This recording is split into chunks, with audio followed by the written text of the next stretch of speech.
প্রিয় শিক্ষার্থী বন্ধুরা, আমরা আজকে থেকে পরপর কয়েকটা পর্ব পয়েন্ট মেথডের সাহায্যে কিভাবে একটা সার্কিটের ইকুইভ্যালেন্ট রেজিস্ট্যান্স বা সমতুল্য রেজিস্ট্যান্স বের করা হয় সেটা শিখব।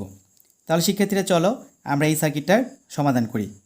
এই সার্কিটের ক্ষেত্রে বলা হয়েছে এখান দিয়ে যে কী পরিমাণ কারেন্ট প্রবাহিত হবে সেই কারেন্টের মানটা আমাকে বের করতে হবে। তাহলে শিক্ষার্থীরা আমরা এটাকে পয়েন্ট মেথড ব্যবহার করে কিভাবে সমাধান করা হয় আমরা দেখব। প্রথমেই লক্ষ্য করো, আমি এই যে একটা পয়েন্ট আছে এই পয়েন্টটাকে যে কোনো একটা মান নির্দিষ্ট মানে ধরে নিব। আমি ধরলাম এই পয়েন্ট হচ্ছে এ। তাহলে এই পয়েন্টটা থেকে যখন আমি এই দিকে যাচ্ছি তখন কিন্তু একটা রেজিস্ট্যান্স পাচ্ছি, বাধা পাচ্ছি। তাহলে এইখানে যে পয়েন্ট আছে এই পয়েন্টটা কিন্তু সেম পয়েন্ট না, কারণ কি এখানে একটা রেজিস্ট্যান্স আছে। তাহলে এইখানে যদি রেজিস্ট্যান্স থাকে তাহলে এই পয়েন্টটার নাম আমি অন্য একটা নামে ধরবো আর কি, নাম ধরলাম এই পয়েন্টটার বি। আবার লক্ষ্য করো, আমি যখন এই দিক থেকে এইখানে আসলাম এটা কিন্তু একই পয়েন্ট, এই পয়েন্ট একই পয়েন্ট। কেন? কারণ এই পয়েন্ট থেকে এই দিক থেকে আসার সময় মাঝে কোনো ধরনের রেজিস্ট্যান্স পাওয়া যায়নি, তার মানে এই পয়েন্টটাও আমরা বলতে পারি কি এ পয়েন্ট।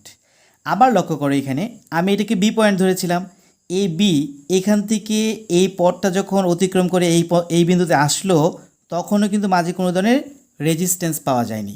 তাহলে আমি বলতেই পারি যে এই বি এই বিন্দুটা এবং এই বিন্দুটা হচ্ছে একই বিন্দু, এবং এই বিন্দুর যে বা এই পয়েন্টের যে নাম সেটা আমি ধরতে পারি বি। তার মানে আমাদের প্রথম কাজ হচ্ছে পয়েন্ট ধরা, সেই পয়েন্টটা আমরা ধরে ফেললাম। আবার বলি আমি এখানে ছিল এ, আর এখানে তাদের মাঝে যদি কোনো রেজিস্ট্যান্স না থাকে এবং সেটা যে অন্য কোনো বিন্দুতে মিলিত হয় তাহলে এই বিন্দু একই বিন্দু। কারণটা কি এখানে কোনো রেজিস্ট্যান্স ছিল না। কিন্তু এই দিকটা একটু লক্ষ্য করো, যখন আমি এখানে এ ধরলাম এখানে মাঝে একটা রেজিস্ট্যান্স ছিল, তাই এই বিন্দুটা কিন্তু আর এ নাই, এই বিন্দুটা কি অন্য একটা বিন্দু। এখন আমাদের কাজ হচ্ছে এই সার্কিটটাকে আমি ঠিক এইটার ইকুইভ্যালেন্ট একটা সার্কিট এখানে অঙ্কন করব তোমাদের বোঝার সুবিধার্থে। দেখো এখানে কিন্তু এ এবং বি ছাড়া অন্য কোনো ধরনের পয়েন্ট নাই, তাই আমি এই সার্কিটটাকে অন্যভাবে অঙ্কন করার জন্য এখানে একটা বিন্দু ধরলাম, সেটা হচ্ছে এ বিন্দু। এখানে একটা বিন্দু ধরলাম, সেটার নাম হচ্ছে বি বিন্দু। তাহলে এখন একটু লক্ষ্য করো, আমি এই দিক থেকে শুরু করি। এ এবং বি এই দুইটার মাঝে কোন রেজিস্ট্যান্স আছে? 12 ওহম। তাহলে এ বির মাঝে এই 12 ওহমকে আমি এখানে অঙ্কন করছি, লক্ষ্য করো এটা হচ্ছে আমার সেই 12 ওহম। এরপর লক্ষ্য করো এই অংশটা, এইটাও কিন্তু এ এবং বি এর মধ্যবর্তী, তাই না? এখানে আছে এ বিন্দু, এটা আছে বি বিন্দু, তার মানে এ বিন্দু বি বিন্দুর মধ্যবর্তী রেজিস্ট্যান্স কিন্তু এইটাও। তাহলে এইটাকে আমি কি করব, এখান থেকে টান দিয়ে নিচের দিকে একটু দেখাচ্ছি, তুমি চাইলে উপর দিকে দেখাতে পারো, একই কথা। তাহলে এইটাও কত ওহম? 12 ওহম। এরপর আবার লক্ষ্য করো এইটাও কিন্তু এ এবং বি এর মধ্যবর্তী একটা রেজিস্ট্যান্স। তাহলে এটাকে আমি যদি জাস্ট উপরের দিকে দেখাই তাহলে এই সার্কিটটা মূলত কিন্তু এই সার্কিটটার মতো হয়ে গেছে। তাহলে এখানে যতগুলো রেজিস্ট্যান্স ছিল এ এবং বি এর মধ্যবর্তী, আমি সেটাকে এ এবং বি এর মধ্যবর্তী রেজিস্ট্যান্স এখানে সংযোগ করলাম। এখন এইখানটা লক্ষ্য করো তো, এ বিন্দু এখানে ছিল বি বিন্দু, তাহলে এ বিন্দু এবং বি বিন্দুর মধ্যবর্তী কী ছিল? আমার একটা সোর্স ছিল, এই সোর্সের পরে তারপর কী ছিল? এখানে একটা কারেন্ট বের করতে বলা হয়েছিল। তাহলে এই দুটাকে আমি অঙ্কন করব কীভাবে একটু লক্ষ্য করো। এখান থেকে আমি যদি একটু বাড়িয়ে দিই, এ এবং বি, এই সোর্সটা এ এবং বি এর মধ্যে, এই সোর্সটা এ এবং বি এর মাঝে অবস্থান করছে। তাহলে লক্ষ্য করো এটা কোন দিকে? পজিটিভ হচ্ছে এই বিন্দুর দিকে। তাহলে এই বিন্দু এটা পজিটিভ নেগেটিভ, অর্থাৎ একটা সোর্স দিয়ে দিলাম। আর কারেন্টটা কোন বিন্দুর দিকে যাচ্ছিল? এই বিন্দুর দিকে একটা ডিরেকশন দেওয়া ছিল, তাহলে আমি বললাম এই কারেন্ট। তাহলে এই সার্কিটটা ছিল একটু ঝামেলাপূর্ণ, কিন্তু দেখো এই সার্কিটটাকে আমরা যখন পয়েন্ট মেথড ব্যবহার করে আমি একটা সার্কিট তৈরি করলাম, এটা একটা মানে ইজি সার্কিট হয়ে গেছে, এটা সিম্পল একটা প্যারালাল সার্কিট হয়ে গেছে। তাহলে এখান থেকে যদি আমার কারেন্ট বের করতে হয় কী করতে হবে? প্রথমে সমতুল্য রেজিস্ট্যান্স বের করতে হবে, মানে ইকুইভ্যালেন্ট রেজিস্ট্যান্স। তাহলে তিনটা যেহেতু প্যারালালে আছে, এটা কত ওহম? 12 ওহম ছিল। তাহলে আর ইকিউ কত হবে? আর ইকিউ ইকুয়ালস টু, তিনটা যেহেতু 12 ওহম, আমরা অবশ্য জানি যদি একই রকম রেজিস্ট্যান্স প্যারালালে যুক্ত থাকে তাহলে আমরা তার রেজিস্ট্যান্সের মান কীভাবে বের করতে পারবো? সহজে, জাস্ট খালি তিনটার মধ্যে যে কোনো একটা রেজিস্ট্যান্সের উপরে লিখবো আর নিচে হচ্ছে তিনটা সংখ্যা দিয়ে ভাগ দিব। যেহেতু এখানে তিনটা 12 ওহম আছে তাই 3 দিয়ে ভাগ দিয়েছি, আর একই রকম মান থাকলে সে মানটা কোথায় যাবে? উপরে। তাহলে টোটাল ক্যালকুলেশন করলে এই রেজিস্ট্যান্সের মান পাবো আমরা 4 ওহম। তাহলে 4 ওহম রেজিস্ট্যান্সের মান পেয়ে গেছি, এবং এটা সোর্স কত ভোল্ট? 6 ভোল্ট ছিল। তাহলে সার্কিটটা কিন্তু আরও ছোট হয়ে গেল। কেমন হলো একটু লক্ষ্য করো, সার্কিট দেখতে আসলে এইরকম হলো। আমি জাস্ট খালি এক লাইনে আঁকছি আমাদের বোঝার সুবিধার্থে। এইটা হচ্ছে আমার এ বিন্দু এ, আর হচ্ছে বি বিন্দু, তাহলে টোটাল মিলে একসাথে হলো এটা 4 ওহম। ওকে, আর এইখানে যে সোর্স ছিল সেটা কত 6 ভোল্ট, আর এইখানে যে কারেন্টটা ছিল সেই কারেন্ট আমাকে বের করতে বলছে। তাহলে এই কারেন্টটা বের করা একদম সোজা। তাহলে I equals to V by R E Q. তাহলে ভোল্টেজ কত ভোল্ট 6 ভোল্ট, আর রেজিস্ট্যান্স কত 4 ওহম। ক্যালকুলেশন করলে এর মান পাবো 1.5 এম্পিয়ার। তাহলে এই হচ্ছে এই সার্কিটের কারেন্ট। তাহলে এইটা পয়েন্ট মেথডের সাহায্যে এই সার্কিটের সমাধান। প্রিয় শিক্ষার্থীরা, এখানে লক্ষ্য করো আমরা আরও একটা সার্কিট দেখতে পাচ্ছি, ঠিক এইটাও আমরা পয়েন্ট মেথডের সাহায্যেই সমাধান করব। তাহলে চলো আমরা এটাকে আগে পয়েন্ট ধরে নিই। আমি ধরলাম যে এইখানে যে বিন্দুটা আছে এবং এখানে যে বিন্দুটা আছে তার দুইটার নাম ভিন্ন। এইখানে যে বিন্দুটা আছে হচ্ছে এ বিন্দু, আর এখানে যে বিন্দুটা আছে বি বিন্দু। আমাকে প্রশ্নে বলা হয়েছে এই এ এবং এই বি বিন্দুর মধ্যবর্তী রেজিস্ট্যান্স কত, অর্থাৎ এ এবং বি এর ইকুইভ্যালেন্ট রেজিস্ট্যান্সটা কত হবে সেটা বের করতে হবে আমাকে। ওকে, তাহলে আমি এই বিন্দুটাকে যদি এ ধরি, তাহলে এখানে কোনো রেজিস্ট্যান্স নাই, তাহলে এখানে একটা বিন্দু আসতে পারে, আমি এই বিন্দুর নামও এ। আবার এখান থেকে এইদিকে যাচ্ছি, কোনো রেজিস্ট্যান্স পেলাম না, তাহলে এইখানে যে বিন্দুটা আছে সেই বিন্দুর নাম কত এ। আবার লক্ষ্য করো এখান থেকে এইটুকু আসলাম, এখানে কোনো রেজিস্ট্যান্স নাই, তাই এই বিন্দুর নাম কত দিলাম এ, অর্থাৎ এই পয়েন্টের নাম এ। এখন এখান থেকে যখন এদিক দিয়ে আমি যাচ্ছিলাম তাও কোনো রেজিস্ট্যান্স পাইনি, তাহলে এই বিন্দুটাকে এইখানে পর্যন্ত চলে আসলাম উইদাউট এনি রেজিস্ট্যান্স। তাহলে এই বিন্দু যেই কথা, এই দিক থেকে আসার পরে এই বিন্দুটা হচ্ছে একই বিন্দু। এখন লক্ষ্য করো তো, এখান থেকে আমি যদি এদিকে আসতে চাই অথবা এদিক থেকে যদি আমি এদিকে যেতে চাই, যেদিকেই যাই না কেন মাঝে কি আছে, একটা রেজিস্ট্যান্স আছে। আমি যদি এদিক থেকে এখানে যেতে চাই তার মাঝে 10 ওহম রেজিস্ট্যান্স, আবার এদিক থেকে যখন এখানে আসতে চাই তার মাঝেও কি 10 ওহম রেজিস্ট্যান্স। তাহলে এখন এই দুইটা রেজিস্ট্যান্স যদি মাঝে থাকে তাহলে এই বিন্দুটাকে আমি এই বিন্দু বলতে পারি না, অন্য যে কোনো একটা বিন্দু ধরতে হবে। আমি ধরলাম এই বিন্দু নাম হচ্ছে বি বিন্দু।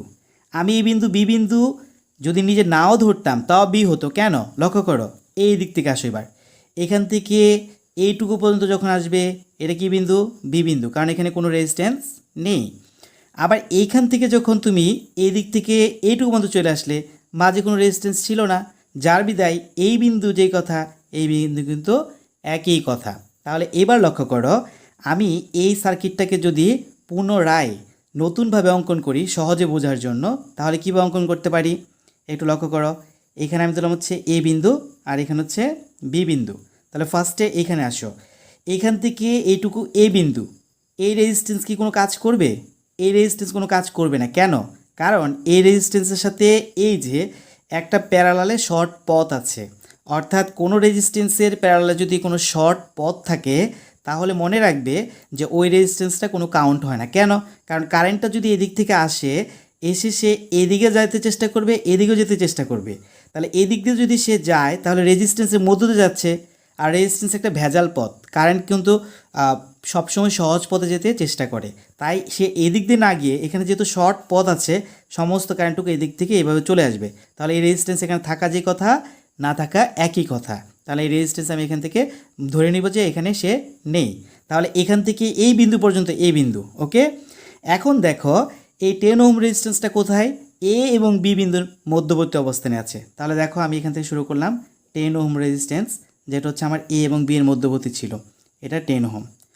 এরপর দেখো পরবর্তী যে আরেকটা 10 ওহম, সেটাও কিন্তু বি এবং এর মাঝে, অর্থাৎ এ এবং বি এর মাঝে আমি বলতেই পারি। তাহলে এইটাকেও যদি আমি এইভাবে লিখি, নিচ দিয়ে আঁকলাম, এটাকে আমি বলবো 10 ওহম। কোন 10 ওহম? এই দ্বিতীয় 10 ওহম। এরপর লক্ষ্য করো এই রেজিস্ট্যান্সটা, এইটাও কিন্তু এ এবং বি এর মধ্যবর্তী রেজিস্ট্যান্স। তাহলে এইটাকে আমি লিখতে পারি, একটু উপর দিকে আঁকি, এই রেজিস্ট্যান্সটা কত ওহম? 10 ওহম। তাহলে এই হচ্ছে আমার তিনটা রেজিস্ট্যান্স অঙ্কন করা শেষ, এবং এটা হচ্ছে এ বিন্দু আর এটা হচ্ছে কি বিন্দু? বি বিন্দু। তাহলে কি অবস্থা দেখতে পেলাম? অর্থাৎ এখানে যে টোটাল রেজিস্ট্যান্সগুলো ছিল পরস্পরের সাথে কি অবস্থায় আছে? শুধুমাত্র প্যারালালে আছে। তাহলে এদের সমতুল্য রেজিস্ট্যান্স যদি বের করতে চাই কী বের করব? আর ই কিউ। সমতুল্য রেজিস্ট্যান্স আমরা সহজে বের করতে পারি, যেহেতু প্রত্যেকটা রেজিস্ট্যান্সের মান 1, তাহলে এই উপরে একটা মান লিখব, আর নিচে কি করব? কয়টা রেজিস্ট্যান্স ততটা সংখ্যা দিব। যেহেতু তিনটা রেজিস্ট্যান্স তাই সংখ্যা নিচে দিলাম 3, অর্থাৎ টোটাল ক্যালকুলেশন করলে এর মান পাবো 3.33 ওহম। তাহলে এই হচ্ছে এই সার্কিটটার সমাধান।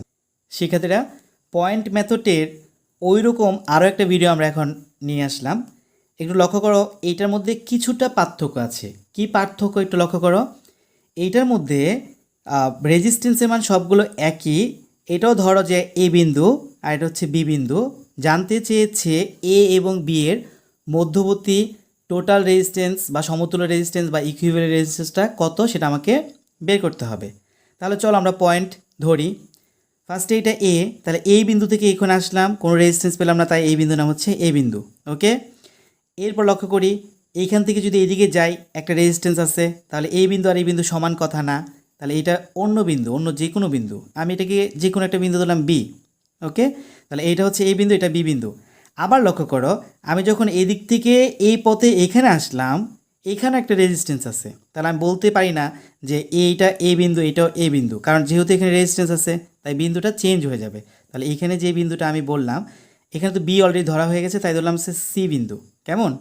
আর এখানে যদি বি বিন্দু থাকে, এই বিন্দুটা হবে বি বিন্দু। কারণটা কি? এখানে কোনো রেজিস্ট্যান্স নেই। তাহলে এইটাকে কিভাবে সিম্পলি আঁকা যায় সেটা আমরা একটু লক্ষ্য করি। এখানে আমি ধরলাম চারটা বিন্দু, কিন্তু দেখো এখানে কিন্তু চারটা বিন্দু, আগে ছিল একই বিন্দু থাকতো, এখানে বিন্দু কয়টা? চারটা, 1 2 3 4।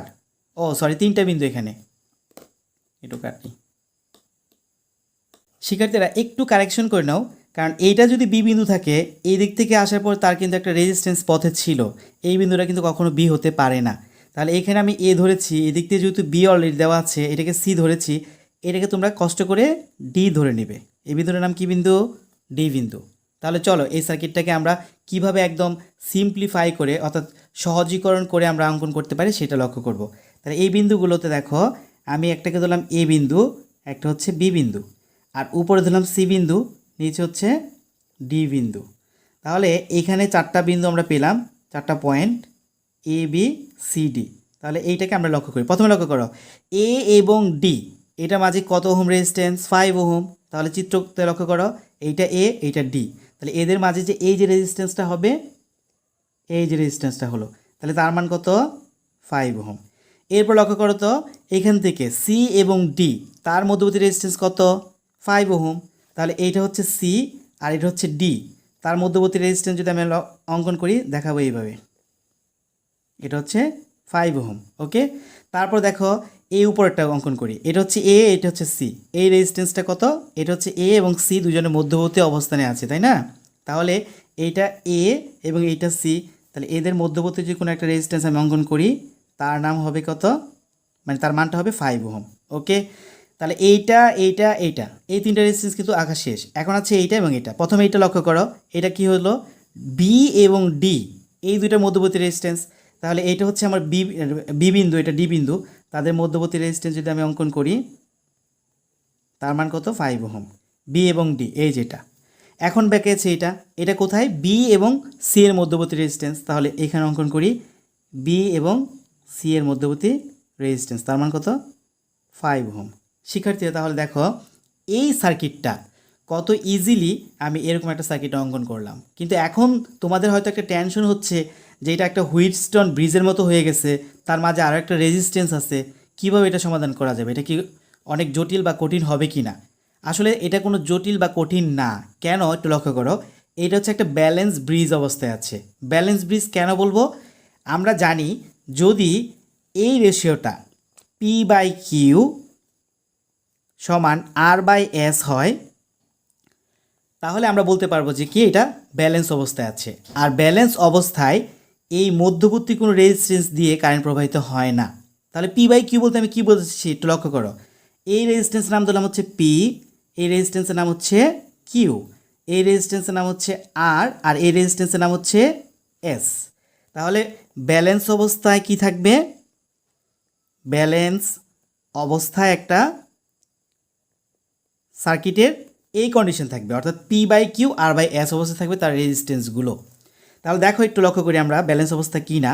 পি এর মান বসাও, পি এর মান 5, এবং কিউ এর মান বসাও, কিউ এর মান কত? 5। আর এর মান বসাও, তার মানও 5, এস এর মান বসবো, তার মানও 5। তাহলে আমি যদি ক্যালকুলেশন করি মান কি পাবো? 1 সমান 1। তার মানে দুইটাই যেহেতু সমান, তার মানে এটাকে আমরা বলবো ব্যালেন্স কন্ডিশন। তাহলে এই সার্কিটটা কী অবস্থায় আছে বলো? ব্যালেন্স কন্ডিশনে আছে। যেহেতু সার্কিটটা ব্যালেন্স কন্ডিশনে আছে, তাই এই সার্কিটের মধ্য দিয়ে এই দিক দিয়ে যে রেজিস্ট্যান্স আছে 5 ওহম, এই 5 ওহম তার মধ্য দিয়ে কোনো কারেন্ট ফ্লো হবে না। তাহলে কারেন্ট যদি ফ্লো না হয়, তাহলে এটাকে আমরা যদি খুলে ফেলি, সার্কিটটা কেমন দেখাবে একটু লক্ষ্য করো। সার্কিটটাকে আমি যদি এইভাবে অঙ্কন করি, এটা হচ্ছে এ বিন্দু, বি বিন্দু, ডি বিন্দু, সি বিন্দু, আর এর মধ্যে একটা রেজিস্ট্যান্স থাকবে, এর মধ্যে একটা রেজিস্ট্যান্স থাকবে, এর মধ্যে একটা রেজিস্ট্যান্স থাকবে এবং এর মধ্যে একটা রেজিস্ট্যান্স থাকবে। আর প্রত্যেকটার মান কত ওহম? 5 ওহম। প্রত্যেকটার মান 5 ওহম। আর এখান দিয়ে কী হলো? কোনো কারেন্ট যায়নি। তাহলে এটাকে আমরা বলতে পারি এরকমভাবে একটা ফাঁকা পথ হিসাবে থাকবে। এইটুকু না দেখালেও চলে। তাহলে আমাকে বের করতে বলছে এ এবং বি এর মধ্যবর্তী রেজিস্ট্যান্স। ওকে, তাহলে দেখো এইখান থেকে এটা আছে সিরিজ, আবার এদিক দিয়ে এটা আছে কি সিরিজ। তাহলে আমি বলতে পারি এই দুইটা সিরিজের পরে সার্কিটটা কী হবে? প্যারালাল হবে। কীভাবে একটু লক্ষ্য করো, এটা এ বিন্দু, এই দুইটা রেজিস্ট্যান্স যুক্ত হবে, সিরিজে 5 আর 5 যুক্ত হলে কত হবে? 10 ওহম। কেমন? আর নিচেও সেম কন্ডিশন, দিক থেকে যখন এখানে আসবে, এটা এ বিন্দু, আর এটা কী বিন্দু বলো? বি বিন্দু। তাহলে এ বিন্দু দিক থেকে যখন আসলে 10 ওহম, আবার এদিক দিয়ে যখন এ থেকে বিতে গেলাম তখনও কত পেলাম? 10 ওহম। তাহলে পুরা সার্কিটের সমতুল্য রেজিস্ট্যান্স কি? একই রকম রেজিস্ট্যান্স, তাই না? কী করতে হবে? একই রকম রেজিস্ট্যান্স থাকলে উপরে হচ্ছে ওই রেজিস্ট্যান্সের মান, আর যতগুলো রেজিস্ট্যান্স থাকবে তত দিয়ে ভাগ দিতে হবে। দুইটা রেজিস্ট্যান্স আছে, 2 দিয়ে ভাগ করলাম, তাহলে তার মান কত? 5 ওহম। তোমরা যেইভাবে সিরিজ প্যারালাল সার্কিট অঙ্কন করতে পারো বা সিরিজ প্যারালাল সার্কিট তোমরা সমাধান করেছো, তোমরা সেইভাবে সমাধান করবে, কোনো সমস্যা নেই। আমি জাস্ট এটা সহজের জন্য দেখালাম আর কি। তাহলে এইটা হচ্ছে এই সার্কিটটার সমাধান। শিক্ষার্থীরা, ধন্যবাদ সবাইকে।